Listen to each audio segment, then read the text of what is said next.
I live in a city located in a valley with a lot of smaller towns up the hills and mountains around, so it's part of the local culture for teenagers and young adults to visit these smaller areas during the winter to drink, smoke weed, and hang out with their friends.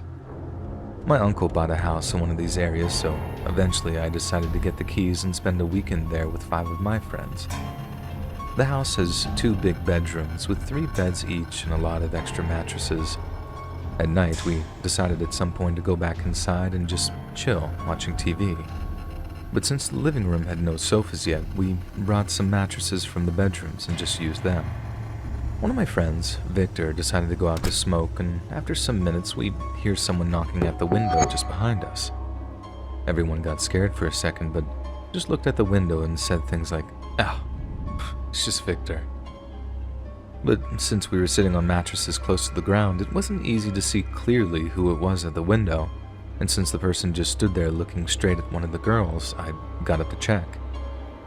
I saw a man who somehow looked a lot like my friend, but a bit more fat and obviously older than him. As I came to the conclusion that it was a stranger, I froze while looking at him and him looking back at me, and when I said, "It's not Victor," everyone else froze and looked at me waiting for a reaction, but all I could think was to ask what he wanted. He just stood there for a second and asked, "There's a bar nearby and we need a drummer to play with our band. Is any of your friends a drummer by any chance?" Which weirdly enough, I was.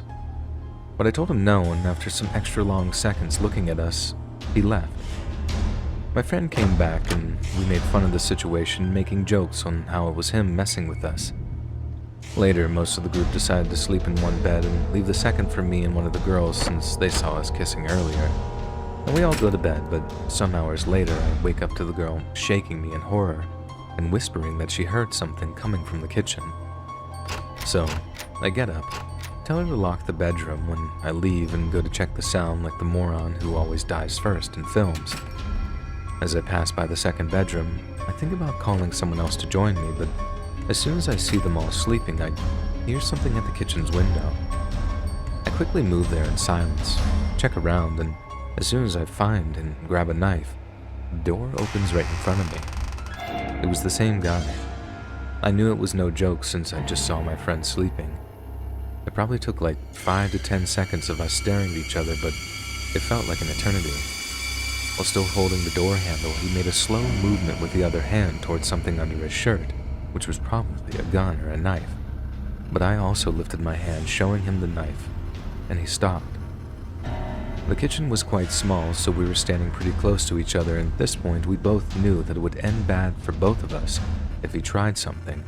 So I just shook my head and said as calm as I could, "Don't." He just kept staring at me a bit more and then finally closed the door and went away. I went back, told the girl it was nothing and that we should get back to bed. I didn't sleep that night. We left early in the morning and I made sure to ask my uncle and cousins if they ever received weird visits there. They said that the only person who ever goes there at night is the old neighbor when his wife doesn't let him arrive drunk at home, so he grabs my uncle's rocking chair to sleep until he gets sober. Now every year my friend talks about spending another weekend there, but I always make an excuse, so we never go through that again. And thankfully, I never had to tell them what happened.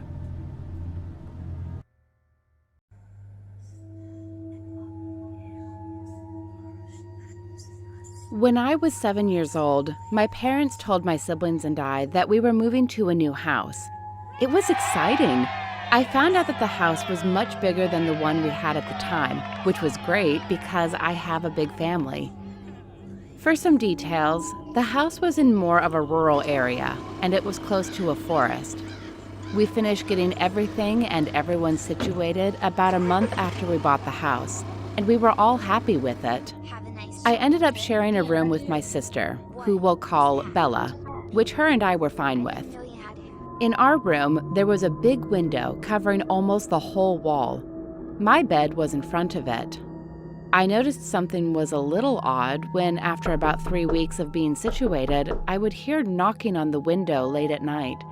But I just blew it off as a bat or something. But I was mistaken. This would going on about every other day at around any time between 9 or 10 p.m. And I know I wasn't just hearing things because Bella would hear it too. And even my cat would get scared sometimes if he was sleeping on my bed. He would be sleeping on my stomach, but when he would hear that, he would get scared and curl against my chest. This actually made me feel safe, so I would be fine. A couple years would go by with the same thing happening. And when I was around 10, I would still hear the knocking, but I would also hear scratching. Not scratching like a mouse or anything, but scratching as if someone was dragging their nails against the window. This scared me, but every time I would look to see if something was there, it stopped. I would sleep next to my cat every night, but he eventually stopped sleeping with me because this would annoy him. And on top of that, Bella had gotten her own room, so I was all alone. I had gotten sick of it, and I was sad because my cat wouldn't snuggle with me. I told my parents eventually. "Oh, you're just imagining it. Just stop overeating," they said. This got me a little frustrated, but mostly sad because they just blew it off right away. I even started sleeping in the living room on the couch. This didn't help, though, because the knocking and scratching started happening in the living room. I even tried the bathroom that had no windows, but then I would hear it on the door. I would hear it wherever I would go to sleep. I tried to ignore it, but I couldn't. It was terrible. It got to the point where I wasn't sleeping because the noise would keep me up. As years would go by, there were more noises. By the time I was 12, I would hear knocking, scratching, slapping on the window, and even what sounded like kicking. I hated it. One day, when I was 13, however, a whole week went by without any noise at all. A week turned into a month, and a month turned into a whole year. It was great. I would be way more energetic because I would get more sleep, and I was happier because my cat started to sleep on me again. Everyone could see a change in my personality, and they thought it was great, so no one ever asked me about anything. One afternoon, my younger brother, who I'll call Jack, and I were playing with a soccer ball in the backyard. We were just kicking it back and forth, messing around with each other, when I accidentally kicked the ball too hard and it went far into the forest. Jack and I both went to get it, but we couldn't see it or find it anywhere. But we were getting a little far away from our house, so I said that we should go back. "Wait, look," Jack said. I looked where he was pointing, and down a hill, we saw a little wood cabin with a man in the front yard, and he was holding our soccer ball. Jack said we should ask him for it back, but I felt a little uneasy about it. I said we should just go back, but while I was turning around, Jack ran down the hill, shouting, "Hey, you have our ball!" I had to chase after him, and once we were both down, we were in the man's yard. "Oh, I'm sorry. I didn't know it was yours. It just rolled into my yard," the man said. He sounded really nice. I told him that I was sorry and that we were just playing and that I kicked it too far. He said it was fine and gave our ball back. He introduced himself as Tom. He looked to be in his late 40s or early 50s. He was tall and skinny, and he had short brown hair. He asked how old we were. That kind of made me uncomfortable, so I didn't answer. But without any hesitation, Jack said, "I'm 9 and she's 14. We live up there," as he pointed to our house. I looked at him with a concerned look because I thought he shouldn't be telling him that. There was a moment of silence when all of a sudden Tom said something that scared me, and I could tell it scared Jackson as well by the look of his face.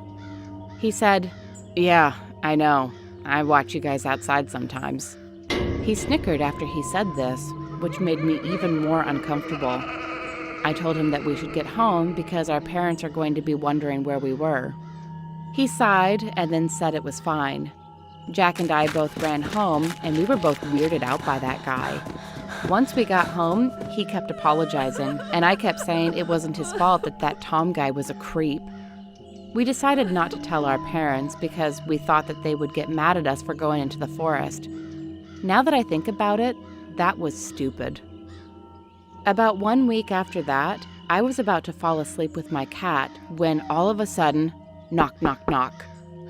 I heard the knocks again. I couldn't believe it. A whole year without that terrible noise, and now it's back? I was so scared. This kept going on, so I looked up, and this wasn't a surprise, but it stopped. And when I looked away, it started up again. My cat left my room, which made me even more scared because now I was alone. I was fed up, so I decided to go outside and look if something or someone was there. I got up, walked to the back door, and went outside. It was about 10 p.m., so it was really dark. I don't think to get a flashlight, so I was just trying to rely on the moonlight. All of a sudden, I felt someone grab me from behind and cover my mouth. This terrified me, so I kept kicking. Whoever grabbed me wouldn't let me go and was carrying me into the forest. I cried and kept trying to think of what to do. I thought that I should bite his hand, so I did. He yelled as he dropped me. I then kicked his shin as hard as I could. I then looked at his face. I noticed that it was Tom. "You brat," he said as he tried to grab me again. I started running back home and screaming as loud as I could. As I got closer to my house, I noticed that my dad had come outside with his shotgun and a flashlight. Thankfully, he saw me and started running towards me. He then saw Tom and told him to stay away or he would shoot him. My mom then came outside and I ran to her and I told her to call the police. My dad told Tom that we were calling the cops and to stay where he was. Tom then threw a big rock that he had in his hand right at my dad's head. My dad fell over and Tom ran back to his house. When Tom was nowhere to be seen, that's when we heard 2 police sirens. I told them what happened and how Tom had ran back to his house. More police went to his house while 2 stayed with me and my parents. Eventually, my whole family woke up and came outside. All of a sudden, we heard a gunshot, and then another. In total, we heard 9 gunshots. Once the cops came back, they talked to my parents. I didn't listen, but my mom told me the important stuff. She told me that once 2 police got there, they broke down the door, only to see Tom sitting on the floor with his back turned to the wall. When they told him to stand up and to put his hands behind his back, Tom stood up and quickly turned around and shot one of the police officers.